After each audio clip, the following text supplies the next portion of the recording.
pull this from North American Whitetails website here. This is a picture of the Milo Hanson buck, and it's the world record, not typical, measured 213 and 5/8. We thought we'd get this up here, and you told me you were the first person in the media to actually visit Milo, right? After he shot this. Yeah, and it's kind of a wild story, even how we got there. He shot it November 23rd, 1993. So it's coming up on 30 years this fall. What happened was I was hunting in Montana, western Montana, out in the middle of nowhere, some desolate place in public land, the week that when he killed the deer. But nobody knew it at the time. Of course, no internet, barely had fax machines, really. I mean, it was no cell phones, there was no nothing like that. So, and Milo didn't know what he had. So, but a guy named Jim Weeb looked at the deer and said, look, it's going to be legit. So he's the guy that got hold of us. But what happened in the meantime? So he killed it on November 23rd, which is a Tuesday. That weekend, and I'd know nothing about it, that weekend I flew back to Atlanta from Montana, but I'd been way up in the mountains, and I've got the bug from drinking out of a creek. I mean, you know how it is, even at 5,000 feet in the Rockies, you can't be sure you're not going to get sick. Well, I got sick on the way back and literally could not go to the office for 2 days once I got home. So sick I couldn't get out of bed. Well, I finally, on Wednesday, December the 1st, so this is now 8 days after he kills the deer. In the meantime, it's hanging in his grain bin on his farm without a lock on the door. That's where the deer's hanging in the meantime, because he didn't know what he had. So I get into the office, crawl in there about 9:30 or 10 o'clock on that Wednesday morning, December the 1st. There's a phone call comes in to me, and somebody takes it to the front desk. They hand me this note, says, so-and-so says, this is so-and-so from Jim Weed from Saskatchewan, and his neighbor has killed a new world record typical. Well, we're all on go because everybody just knew the Jordan buck was going to fall, right? It's just a matter of what day or what season. So, I call the guy back and talking to him, I just, it wasn't like he was showing me photos or, we didn't have any text or anything. I'm talking to him on a landline from my office, and I could tell that he wasn't joking, that this deer sounded like it was totally legit. Now, he didn't give me any measurements, but he told me he knew it was well bigger than 210.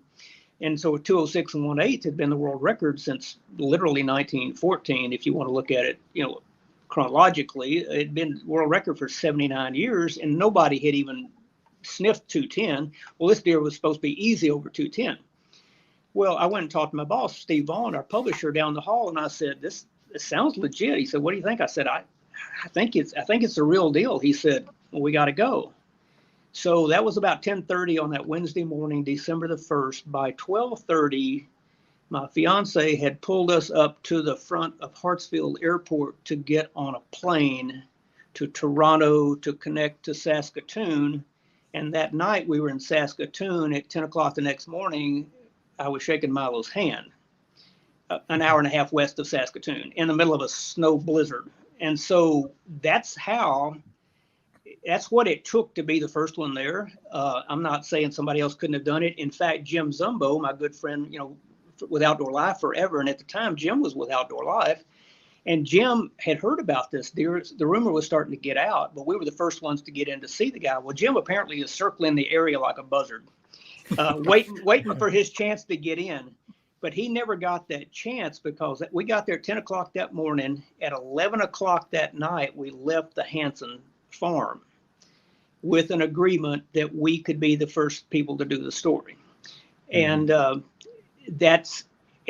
literally took photos. I mean, I never laid a tape on this deer. People say, well, what did you get when you scored him? I said, I didn't score him. Steve didn't either. We never even asked for a tape measure.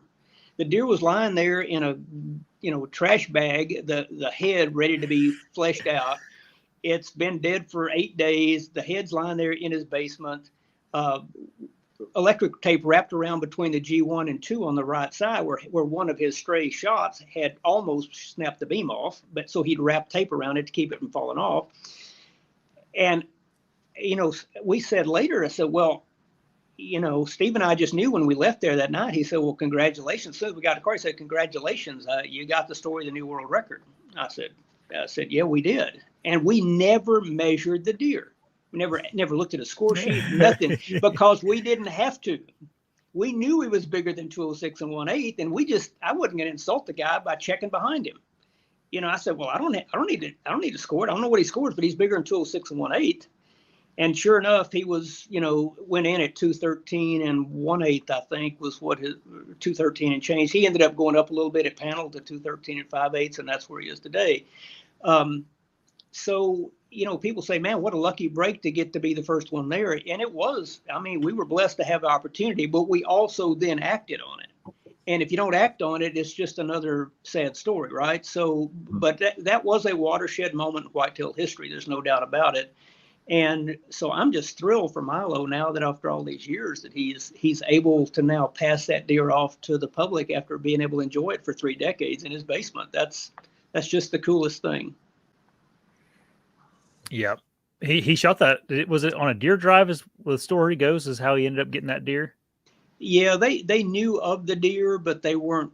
Milo wasn't a serious trophy hunter, but when you have a deer like that in the area, you're going to try to get him. Well, everybody was trying, but he just happened to be the one that got the shot, and put it down. Another local guy had shot at the deer, I think a week or so before, up on in the area, and had missed him. And I talked to him later, and he says, "Well, that's the way it goes, But it's hard to imagine that you had a chance to be Milo Hanson and you weren't, Yeah. Hey everybody, if you like the channel, make sure you subscribe right here. And if you like the clips, I got 2 more options for you. 2 options right here. Subscribe right here. See you guys.